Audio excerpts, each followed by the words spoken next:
Hello everyone, I am सदैव सिंह चारण। आपकी आदर्श बाल मंदिर सीनियर सेकेंडरी स्कूल की ऑनलाइन क्लासरूम में आपका स्वागत है। जैसा कि हमने प्रीवियस क्लास में जो पढ़ा था उसमें हमने पिकॉक के 2 स्टेंजास पूरे किए थे। पिकॉक जो पोएम उसके 2 स्टेंजा पढ़ लिए थे।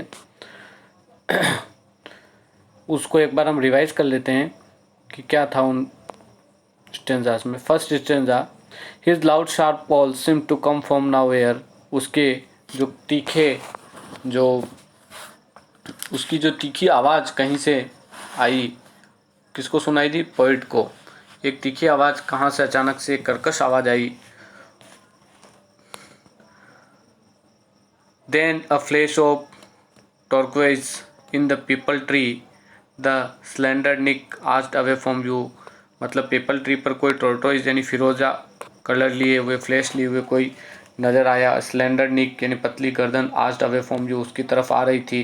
डिसेंट्स एंड इज द उतर रही थी उस पीपल के पेड़ पर। Darts away the glimpse of very of his tail, और उसको जाते हुए खाली उसकी पूंछ नजर आई उस पिकॉक की। उसके बाद दूसरे स्टेंजा में आई वॉज टोल्ड, वो फिर दूसरे स्टेंजा में जो पोइट है वो कहती है कि मुझे निर्देश दिया गया था, कि मुझे कहा गया था that you have a seat in the veranda, मतलब तुम बरामदा में बैठो और अपनी किताब पढ़ो। प्रेफरेबली ऑन योर फेवरेट, जो आपकी फेवरेट किताब है, विद अ ग्रेट कंसंट्रेशन, यानी मतलब कंसंट्रेशन के साथ, एकाग्रता यानी फोकस के साथ उस किताब को पढ़ो जो तुम्हें दी गई है। अब इससे आगे हमको पढ़ना था। इसमें हम देखते हैं, आगे बढ़ते हैं।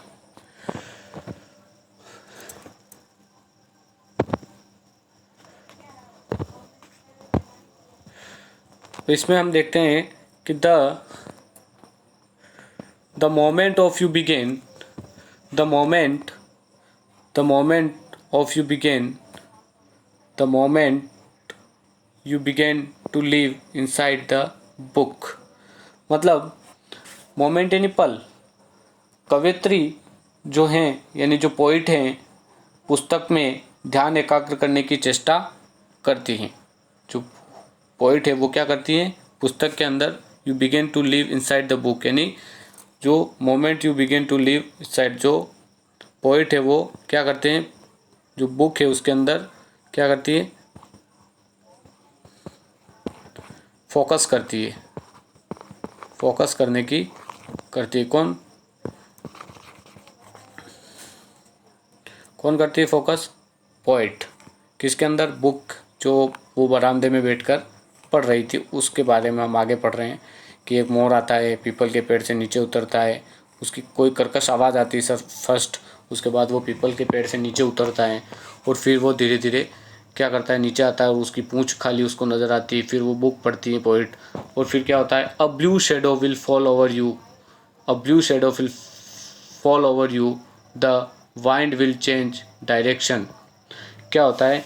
अ ब्लू शेडो, शेडो यानी आपको पता है छाया। शेडो यानी हम क्या कह सकते हैं? छाया। A blue shadow will fall over you, मतलब पुस्तक पर पड़ी, मतलब जो ब्लू शेडो थी वो किसके ऊपर पड़ी? पुस्तक। The wind will change direction, और हवाओं ने क्या किया? अपना रुख बदला। जो पंखों की फड़फड़ाहट थी उनसे क्या हुआ? हवाओं का रुख बदल गया। Wind will change your direction, direction यानी दिशाएं, हवाओं ने अपना रुख बदल लिया। और a blue shadow will fall over you, और एक ब्लू शेडो उसके ऊपर पड़ा, मतलब एक छाया पड़ी।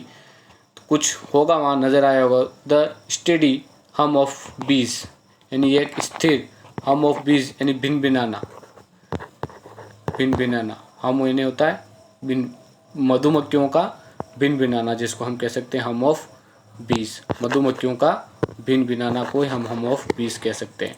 आई बात समझ में?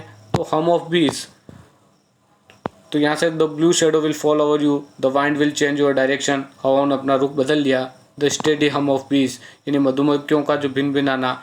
इन the bushes nearby will stop, और जो पास की जो झाड़ियाँ थी वहाँ पर क्या हो गई? पास की झाड़ियों में जो मधुमक्खियों का भिन बना था वो क्या हो गया? बंद हो गया। Stop, will stop. बंद हो गया। In the cat will awaken and stretch, और जो बिल्ली थी वो क्या हो गई, जाग गई और स्ट्रेच यानी अंगड़ाई लेने लगी। स्ट्रेच यानी होता है अंगड़ाई लेना। तो इससे मतलब क्या है कि the moment will begin life inside the book, वो उस किताब के अंदर एकाग्र मन से इतनी व्यस्त हो गई थी, तभी एक ब्लू शेडो उसके ऊपर पड़ा। ब्लू शेडो यानी हम कह सकते हैं कि ब्लू शेडो किसका पड़ा होगा, मोर का ही ब्लू शेडो पड़ा होगा। तो यहाँ पर किसकी प्रेजेंटेशन हो रही है, पिकॉक की। किसकी हो गई प्रेजेंटेशन हो रही है, पिकॉक की। यहाँ प्रेजेंटेशन हो रही है पिकॉक की, ठीक है। अब आगे देखो, हम यहाँ प्रेजेंटेशन पिकॉक के साथ साथ किसकी हो रही है, बीज। आपको दिख रहा है बीज, ठीक है। उसके बाद एक और चीज़ आपको एक और नज़र आ रहा है, कैट। यहाँ पर 3 चीज़ों की बात की गई, किस किस की, पिकॉक, बीज एंड कैट। तो आपको दिख रहा है कि तीनों चीज़ों को, तो आपको पता होगा जैसे कि एक फूड चेन बन गया है। क्या बन गया है यहाँ पर, फूड चेन। फूड चेन मतलब समझते हो, खाद्य श्रृंखला। फूड चेन यानी खाद्य श्रृंखला। जैसे कि आपको पता है कि जो बीज, जो पिकॉक होता है वो किसको खाता है, बीज को, मधुमक्खियों को वगैरह, कीट को, उनको। और पिकॉक को कौन खाता है, कैट। तो मतलब मधुमक्खियों का भिनभिनाना इसलिए बंद हो गया, ये आपको दिख रहा होगा कि मधुमक्खियों का जो भिनभिनाना है वो इसलिए बंद हो गया। क्यों बंद हो गया मधुमक्खियों का भिनभिनाना इसलिए बंद हो गया क्योंकि वहाँ पर क्या हुआ कि मोर आ गया। तो उनको पता है कि मोर आ गया तो वो उनको खाएगा, इसलिए मधुमक्खियों का भिनभिनाना बंद हो गया।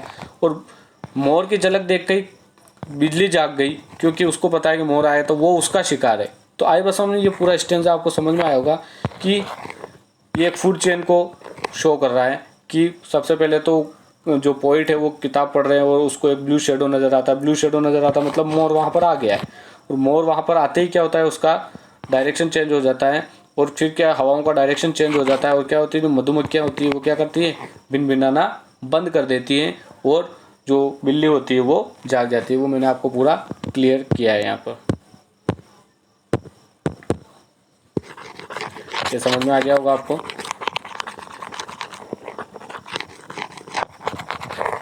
अब नेक्स्ट स्टेंजा में अपन चलते हैं आगे।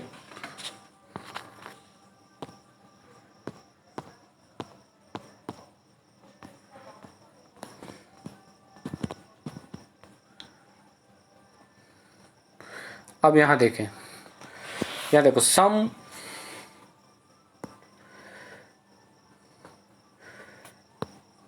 something has broken your attention and if you look up in time, something यानी कुछ, हैज़ ब्रोकन यानी तोड़ देता है, या भंग कर देता है, योर अटेंशन उसके ध्यान को। कुछ ऐसी चीज़ आती है जो उसके ध्यान को भंग कर देती हैं।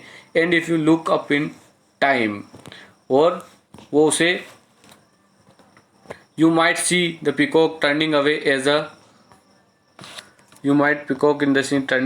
a gathers his tails। जब वो बुक को बंद करता है और देखता है कि क्या देखता है, you might see the peacock, वो पिकॉक को देखता है, peacock turning away as a gathers his tail, और पिकॉक वहाँ से घूमता है, गैदर से नहीं, इकट्ठा करके अपनी पूंछ को समेट के, मतलब अपने पंखों को समेट कर वहाँ से रवाना होता है। To shut those dark glowing eyes, मतलब to shut those dark glowing eyes, उसकी वो ग्लोइंग आँखों को बंद करके, शट यानी बंद करना। वॉयलेट फ्रिंग्स्ड विथ गोल्डन एम्बर्स, कैसे हम कह सकते हैं कि फ्रिज्ड यानी होता है किनारा, फ्रिज्ड यानी क्या कह सकते हो आप, किनारा।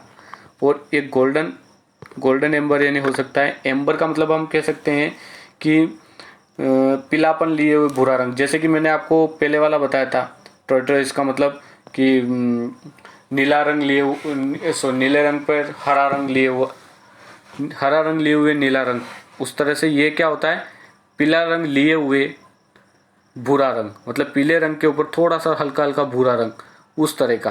तो उस तरह का आपने देखा होगा पूंछ पे, उसकी मोर की पूंछ पे इस तरह का एम्बर होता है। तो उस पूंछ की वो बता रहा है his tail that is blink, और ऐसा मानना जा रहा है कि उसकी जो पूंछ है वो क्या कर रही है, ब्लिंक यानी चमक रही है या बंद झपक रही है। ब्लिंक करना है झपकी देना, झपकी होती है ना, झपकी अपन कहते हैं आंखें, आंखें जैसे अपन ब्लिंक करते हैं, आंखें टिमटिमाते हैं, उस तरह से वो ब्लिंक करती है। For eyes that you are always open, और वो आंखें जैसे कि वो आंखें हमेशा खुली रह गई, या वो जो याद है वो हमेशा उसके अंदर खिली रहेगी। जो पर मतलब जो इसके कहने का मतलब है जो मोर के जो पंख है पीछे वाले, उसकी तुलना उसने आई से की। किससे की है, आई।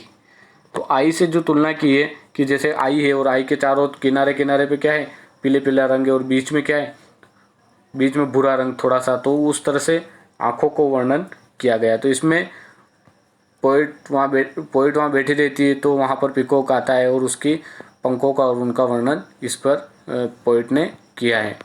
तो आई होप ये आपको समझ में आया होगा। तो इसमें आगे हम देखते हैं कि किस तरह से पोइट ने इसको पूरे डिस्क्राइब किया है। फर्स्ट स्टेंजा मैंने आपको समझाया था, हिज लाउड शार्प फ्लैश, वो धीरे धीरे क्या होता है कि कोई कर्कश आवाज़ कहीं से आती है, देन फ्लैश वार टर्क्वेज, और उसकी जो फिरोज़ा रंग लिए हुए उसकी जो चमकता है, और उसको फिरोज़ा रंग लिए हुए उसका जो कलर है वो चमकता है। पीपल के पेड़ से अपनी लंबी गर्दन लिए हुए नीचे उतरता है, और डार्ट अवे एंड ग्लिम्स, और अचानक से गायब हो जाता है, और उसकी खाली पूंछ पोइट को नज़र आती हैं। उसके बाद जो दूसरा स्टेंज है उसमें जो पोइट है, पोइट को कहा गया था कि तुम यहाँ बैठो बरामदे में और यहाँ किताब पढ़ो, and read a book perfectly and your favourite, जो तुम्हारी फेवरेट है, विद अ ग्रेट कंसंट्रेशन, और बहुत ज़्यादा फोकस लिए वो किताब पढ़ते हैं। लेकिन किताब पढ़ते हैं तब the moment you begin to live inside the book, जब वो उसको एकाग्रता से पढ़ रहे होते हैं तब एक ब्लू शेडो आती है, विल फॉल ओवर यू, जो उनके ऊपर पड़ती है। The wind will change direction, हवाएं अपना रुख बदल देती हैं, और जो मधुमक्खियाँ हैं वो भिनभिनाना बंद कर देती हैं वहाँ पर, और जो बिल्ली है वो जाग जाती है।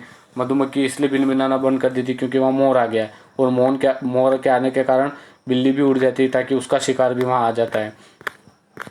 तो फिर आगे वाली जो चौथी लाइन है मैंने बताया, समथिंग हैज स्पोकन अटेंशन, और कुछ अटेंशन टूटती हैं। If you look time might see peacock turning away, और पिकॉक वहाँ देखा जाता है उसकी पूंछ के साथ, और उसकी जो पूंछ की जो कल्पना की है कि एक डार्क ग्लोइंग आइस बताया गया उसको, और उसके जो किनारे लिए पीला पीला रंग जो होता है, गोल्डन रंग, गोल्डन कलर जो किनारा, और एम्बर यानी जो भूरा रंग, पीले रंग के ऊपर जो हल्का सा भूरा रंग होता है, उस तरह से उस उसके पंखों की जो उसके जो जो हम कह सकते हैं उसकी जो टेल है, टेल यानी पूंछ की तुलना उन्होंने उससे की है। Is the tail has the blink, जैसे कि पूंछ की तुलना देखो, यहाँ देखो आप पूंछ की तुलना कैसे की इसने, तो जो ये दिख रहा है आपको टेल यानी पूंछ, और ब्लिंक, टेल यानी पूंछ, और ब्लिंक क्या करती है, ब्लिंक हमेशा आइज करती है। तो इसी तरह हम देख सकते हैं जो पूंछ है वो ब्लिंक कर रही है, तो क्या कभी पूंछ ब्लिंक कर सकती है, लेकिन नहीं। यहाँ पर जो पूंछ है यानी टेल को किससे जोड़ा गया है, आँखों से। तो उसकी जो पूंछ है वो कैसे लग रही है, जैसे आँख मतलब एक डिज़ाइन बनी हुई है उसके ऊपर, पूंछ के ऊपर, उस तरह से वो लग रही है। तो ये आई होप कि आपको ये समझ में आया होगा। इसको आप देखेंगे नेक्स्ट क्लास में, हम इसके क्वेश्चन आंसर सोल्व करेंगे। जो भी इसके क्वेश्चन आंसर वो आप एक बार उसको रीडिंग करेंगे, उसको समझेंगे, उसको डिस्क्राइब भी करेंगे। तो आज के लिए इतना ही। Thank you very much.